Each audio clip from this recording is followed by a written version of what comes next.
ശരിയാവില്ല. അവൾക്കൊരു പണി കൊടുക്കണം. എന്തായാലും ചേച്ചി, നീ വലുതായിട്ട് കരാട്ടെ ഒക്കെ പഠിക്കാൻ പോണെന്ന് പറഞ്ഞ നമുക്കൊന്ന് പരീക്ഷിച്ച് നോക്കാം. അന്ന പാടി നമുക്കൊന്ന് നോക്കിയാലോ?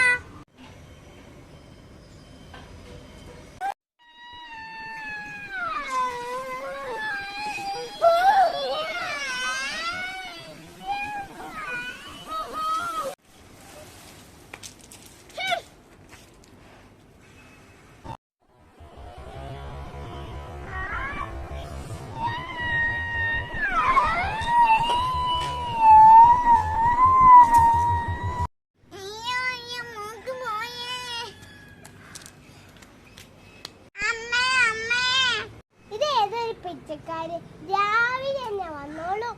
അത് ഞാനാ അമ്മയുടെ മോള്. നിനക്ക് എന്താ പറ്റി? അമ്മയുടെ അയാളെ പുത്രിയില്ല, അവളെന്നെ ഇങ്ങനെയാക്കി വച്ചേ. എന്നെ ഒന്ന് പിടിച്ച് അവിടെ ഇട്ടാമോ?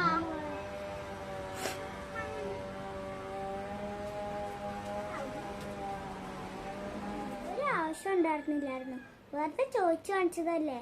നീ ഈ മുട്ടിട്ട് പാടൊക്കെ പോവുണ്ടോ?